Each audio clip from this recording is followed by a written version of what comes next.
regarding the benefits and fruits of generosity and the ideal time for giving generously, written by Khenpo Karten Rinpoche.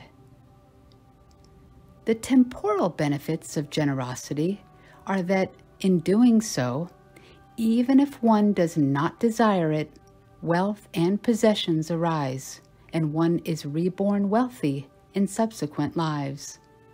Ultimately, having perfected the great accumulation of merit, one swiftly attains the state of Buddhahood. As it is said in the Precious Garland, generosity brings prosperity, discipline brings happiness, patience brings beautiful form, diligence brings radiance, meditation brings peace, wisdom brings liberation. Nowadays, neuroscientists who examine humans have found results such as the following. When a poor person is given money and their brains are suddenly examined, it is said that the brain of the benefactor responds more positively to the act of generosity than that of the beneficiary receiving the money, and the benefactor experiences greater happiness in their mind. Just imagine, if you are to lose a large sum of money on accident, you are left quite dejected and sad. On the other hand, if you were to quote-unquote lose a large sum of money, giving it to somebody in need, you are left happy and contented. Serving others is the ultimate self-interest. Bodhisattvas, heirs of the Buddhas, having let go of their own self-interest, work for the benefit of others.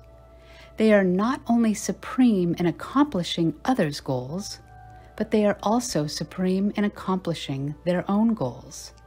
We ordinary beings, due to our self-grasping, have been unable to accomplish even our own self-interest.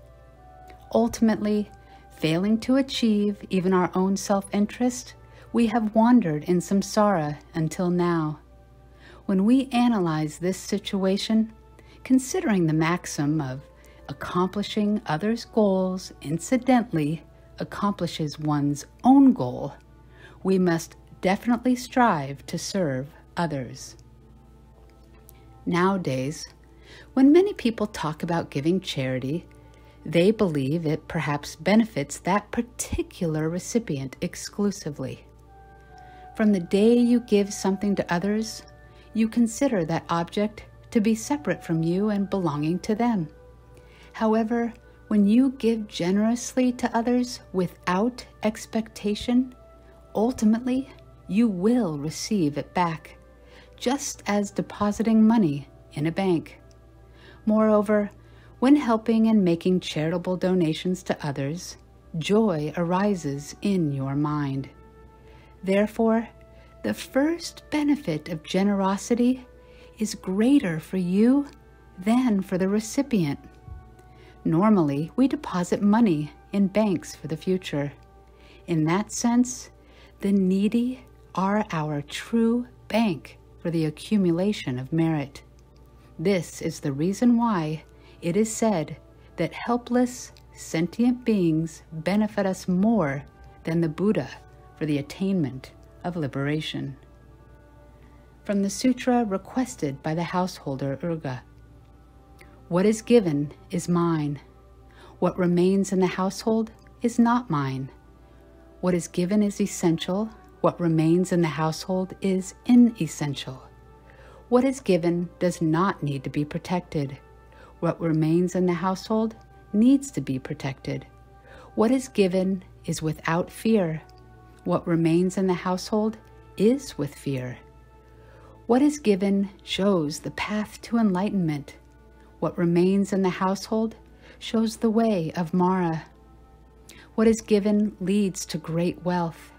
What remains in the household does not lead to great wealth. What is given leads to inexhaustible enjoyment. What remains in the household leads to exhausted enjoyment. Without needing to elaborate much, In our daily lives, when we work for our own benefit only, we are left both physically and mentally exhausted.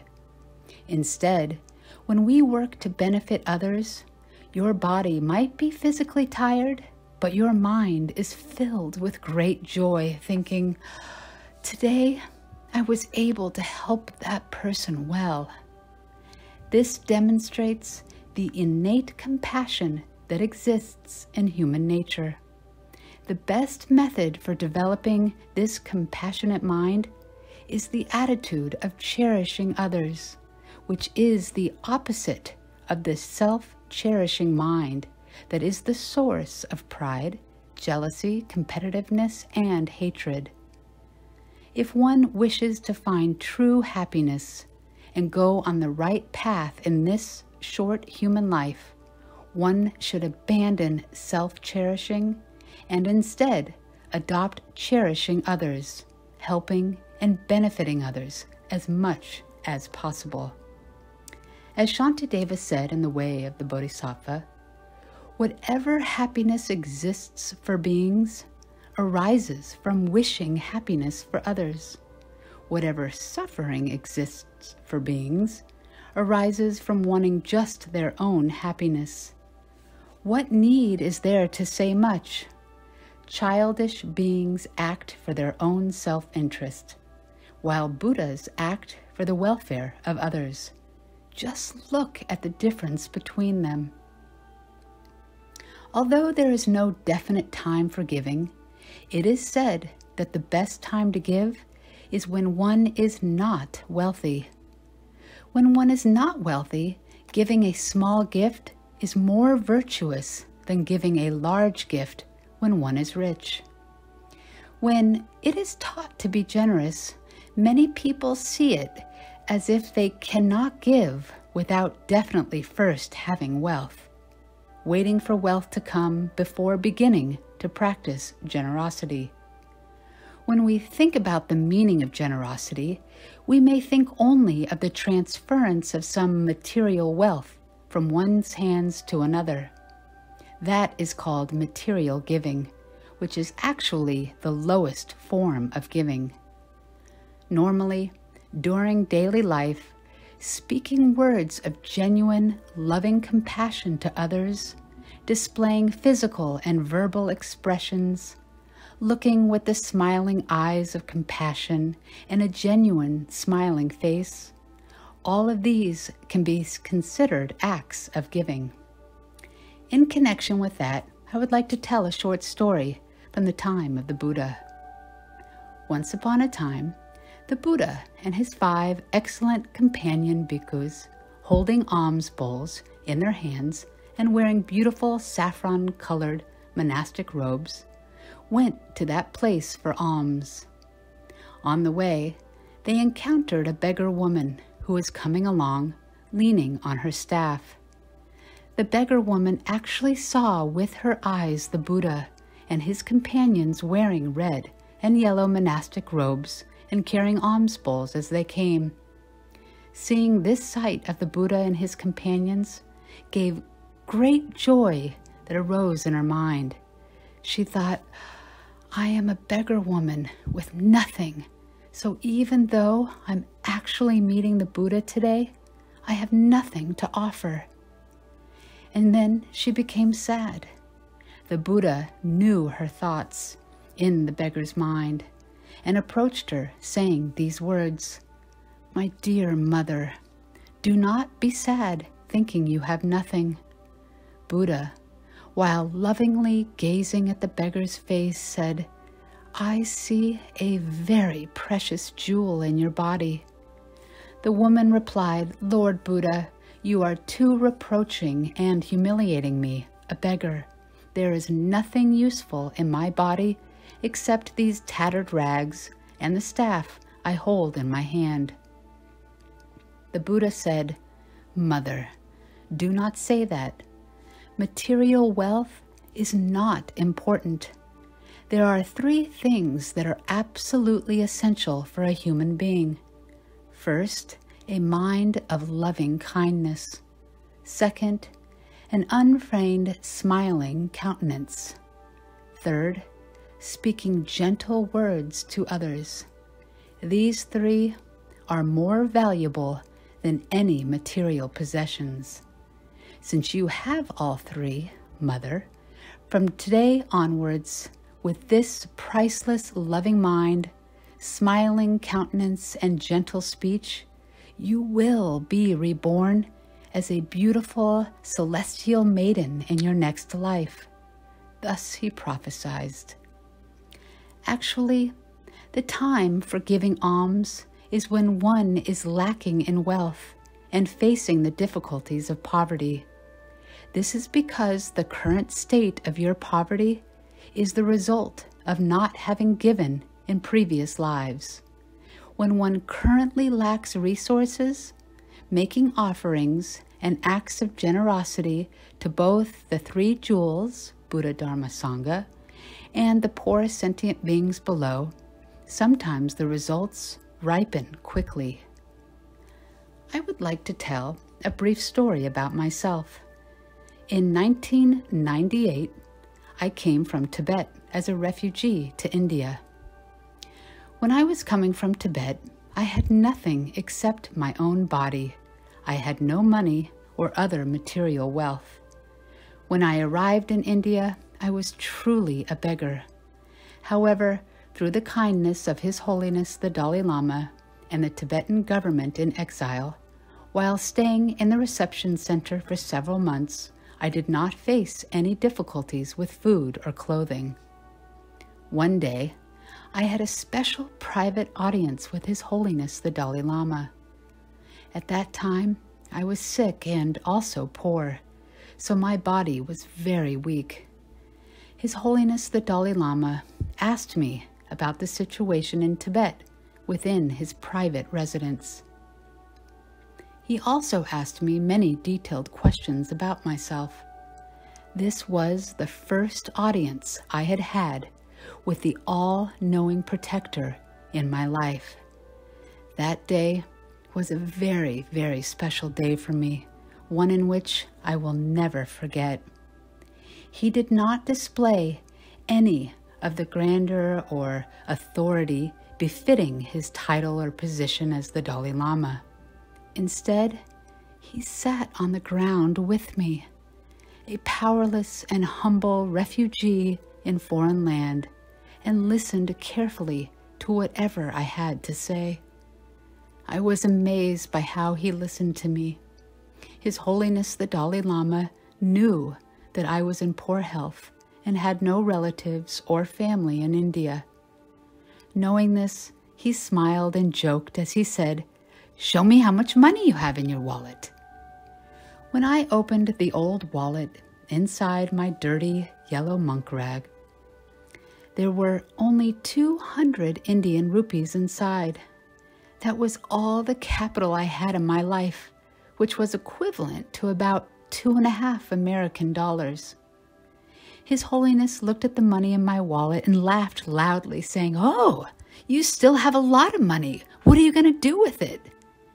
I replied, "I'll eat something tomorrow."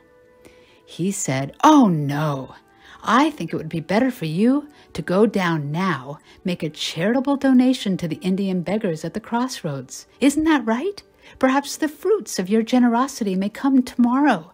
It is said that the best time to practice generosity is when you yourself is not wealthy." He spoke with a smile and a laugh. I scratched my head and bowed my head slightly with a low voice and replied, "Yes." Finally, His Holiness said, "Now, let's take a picture together. I have other work to do. You can go if you like. Anyway, if you encounter difficulties in the future, no matter what, come to me. I will help. I can instruct the staff in the office. In general, though, you won't have any difficulties. Everything will be fine. Don't worry. Take good care of your health for now. We will meet again later, okay?" He held my hand tightly and gave me many pieces of advice like a father to his son, tears uncontrollably flowing from my eyes. The details can be read more in my biography. After the audience was over, I offered 100 Indian rupees that were in my wallet to his monastery in Dharamsala, and then I distributed the other 100 small coins to some beggars at the crossroads. From there, I went to Dharamsala's village, where I was staying temporarily with a newly arrived Tibetan friend from Tibet who lived in a humble household. That evening, I had dinner with my friend. I felt very happy that day because I had had an audience with His Holiness the Dalai Lama and had sincerely offered everything I had as religious offerings and charity. The next morning, following Tibetan tradition, I went for circumambulation at His Holiness's monastery. At the crossroads, a blonde-haired Western woman stopped me and started to talk to me. At that time, since I didn't know any English words, she took a Tibetan boy beside her for translation. The translator said she asked about me. Then we went to a tea shop on the walking path and had a long conversation about myself. She then took out an envelope from her bag and handed it to me. I took it and put it in my old, dusty yellow bag. She looked at me, wagging her finger, saying, "No, no, no, no, no," in English. She told me to open the envelope right away. In our Tibetan and Eastern tradition, there is no custom of looking at a gift before accepting it immediately. When I opened the envelope, there were some bills I had never seen before. The translator, as if surprised, said, "Sir, this is American money. This is called a dollar. They gave you 500 of these American dollars." This was my first time seeing an American dollar, which was probably equivalent to more than 30,000 Indian rupees at that time. It was my first time in my life someone gave me such a large amount of money. I wondered why this woman gave it to me. Perhaps it was because at that time I was sick, in poor physical condition, and had just newly arrived from Tibet. No matter how I looked at it, I had destitute appearance. This reminded me of the prophecy of His Holiness the Dalai Lama gave me yesterday, saying that perhaps the fruits of my generosity might come quickly. In any case, I am confident that this was the result of offering and giving 200 Indian rupees the day before. As mentioned above, the time to practice offering and generosity is when one is lacking in resources. This is my true and factual story without any exaggeration. I told it today thinking it might benefit some people. From that time onward, wherever I went in the world, I did not encounter any difficulties regarding money or finances. In particular, the present Manjushri Dharma Center in Pacific Grove came into existence through the kindness and generosity of a person who had never even seen or met me before. All of these things are entirely the result of the pure intention of donating 200 Indian rupees when I had no wealth myself, and solely the fruition of His Holiness the Dalai Lama's prayers.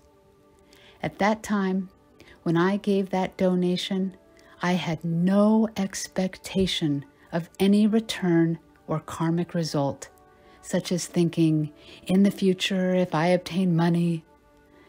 If one gives a donation with such a motivation, it will not bring any benefit. However, whatever virtuous deeds are done with a completely pure mind will indeed yield results, both temporarily and ultimately, which is the infallible result of the nature of reality.